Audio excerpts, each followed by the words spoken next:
Okay, we're looking at August 1989. I remember being in my living room.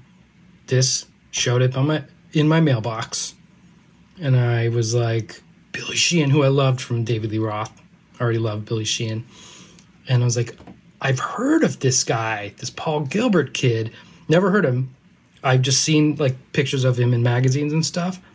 I came back from picking it up in my mailbox as I'm thinking this, and I turn on MTV, and on MTV is the Addicted to That Rush video. And my face was melted off like you wouldn't believe. And it was like one of the greatest days of my life. And look what I found in here. This was where I save all the other magazines, where I'm like, I'm not going to save the magazine, but I'm going to save the opening of the tab for Perpetual Burn.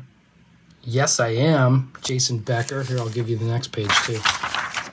Nope, that's full tone. Next page. Maybe I'm going to have a go at this. It's impossible. I mean, I think it's impossible. Perpetual Burn. I don't know.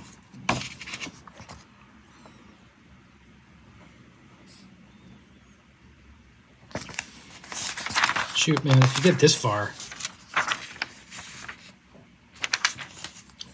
I'll just give you the rest. Sure. Notes. Oh, this is getting real boring. Tap, tap, tap. Shred, shred, shred. All shred, shred. There's so many. Nope. You know what? Figure it out. It's too many notes. Right, too many notes. All right, we're going to blast through this one, I think. Billy Sheet stereo chord. This is a killer pedal, actually.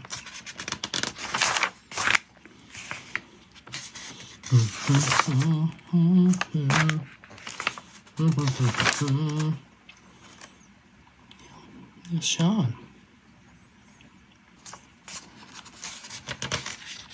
This is not a look I really like.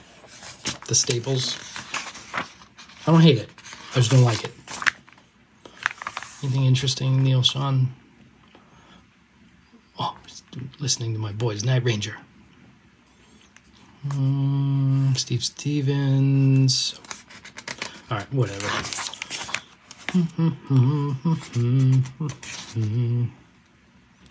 This is the garbage practice amps we used to have to use before the Sparks. The Yamaha THR 10s. How did you choose Bob Rock to produce? Let's see, they were in Vancouver.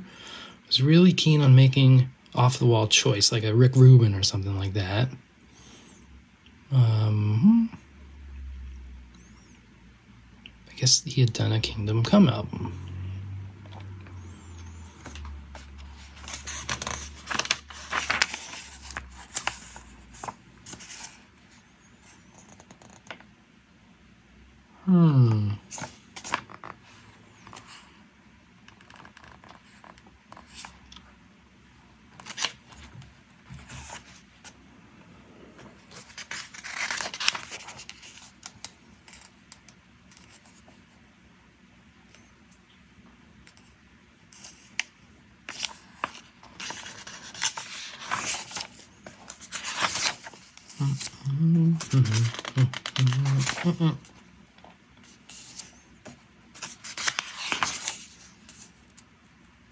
Oh, look at the makeup on this kid. Yikes. They really laid it on there.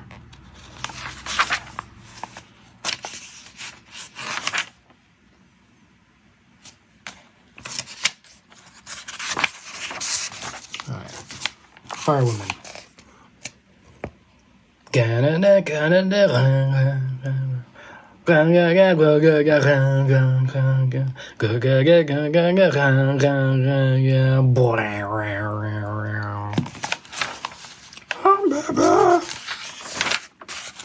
That's a good tune. The rhythm guitar work on that is so punchy. the stuff under the lead, it's just really awesome.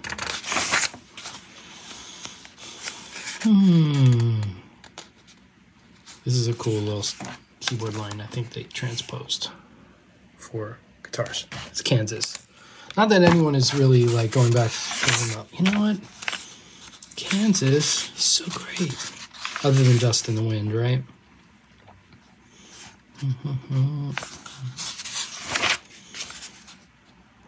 Modern Day Cowboy, Tesla.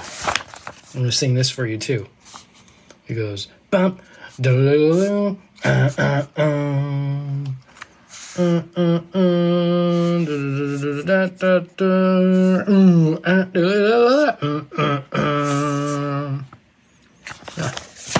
nailed it. Who needs to practice?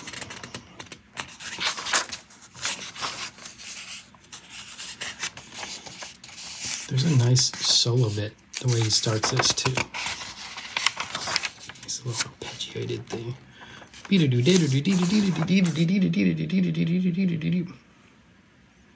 That's nice.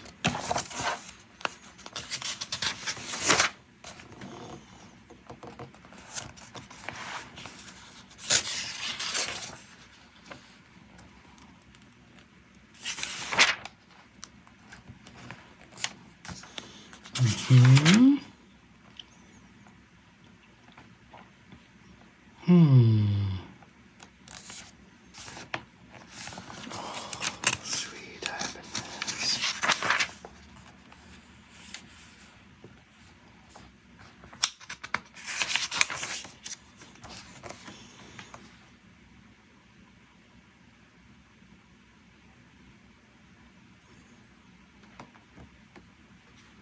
What amps did they use on that? They're in the ADA MP1 pictures, but I just have the suspicion they just used Marshalls.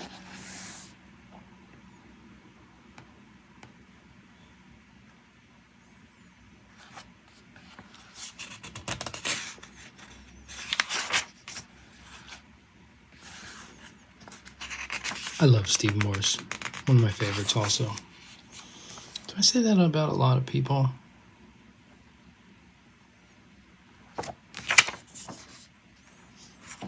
Here. All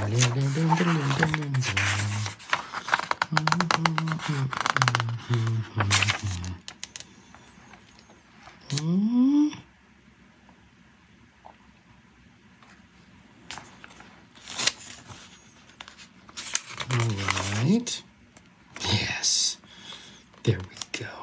I love this guitar too. Probably because of that moment when I heard it and I was like, what is happening? How are all of these notes happening in such an awesome way? Ibanez into ADA and Metaltronics. There's so much good stuff happening.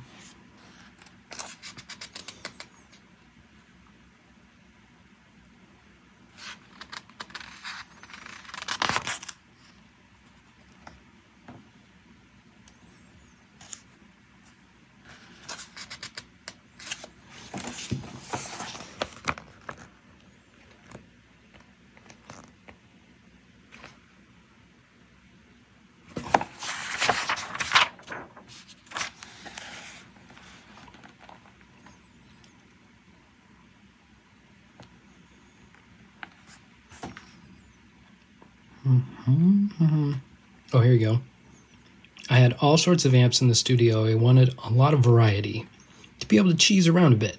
I set up 3 completely different amp systems, mic'd them all, and mixed them together. That's such a good way to do it.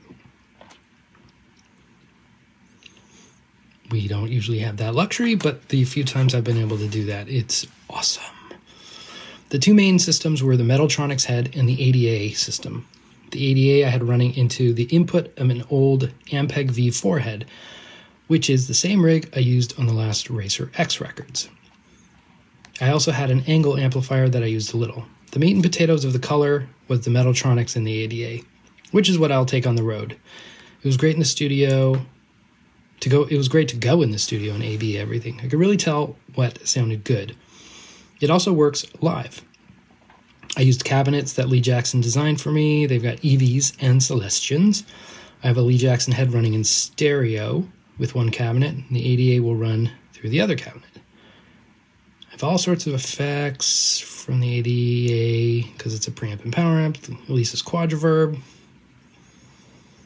TBX compressor for the clean tone. Eventide harmonizer. Hush 2. Ibanez's. The other guitar, Seymour Duncan. He had a Seymour Duncan in his Ibanez's, and not DiMarzio's. That's interesting. Scandalous. Says I tried using 11s live. I realized that when I play live, I wear the guitar lower than I do in the studio. The leverage isn't quite as good for bending. I went back to 10s. After we start playing a little more, I hope to be able to pull off 11s live.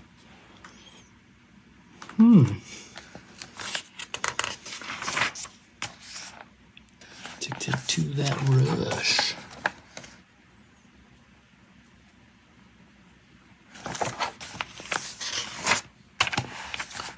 I am decently confident that they never got the solo right, because I figured it out at one point. I was like, this is not at all what the solo sounds like. I feel like sometimes they would just go, look, this is way too hard, so I'm going to put some notes down that are kind of maybe like it.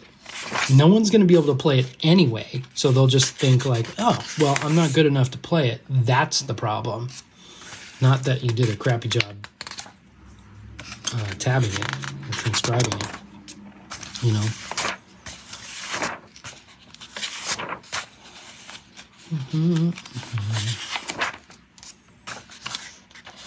Every breath you take. Oh, copyright. I mean, I think this whole thing is a big copyright infringement, actually. It's archiving.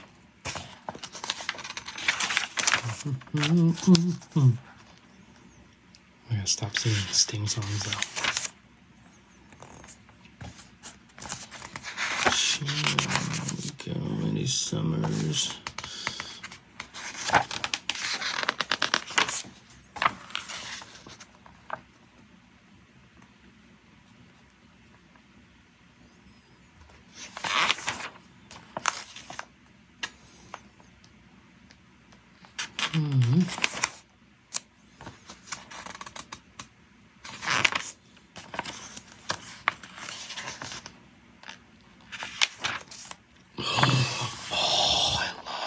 The Holo Flash finished. That is so nice. I love that.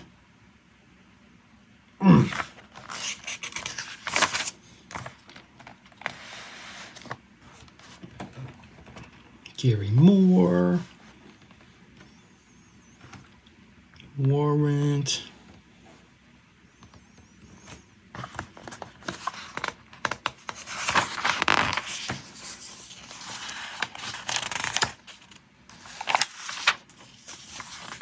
Oh, okay. First Extreme album.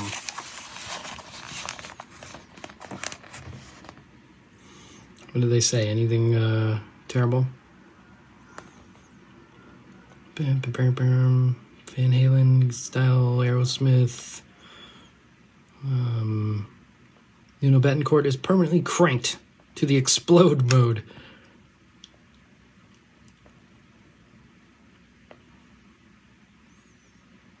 All right, that was a pretty mundane review, to be honest. Oh, look at this. What's the price? $1,000.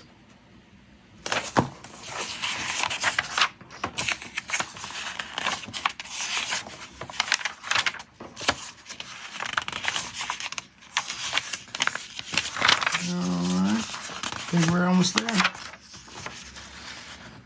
The Master.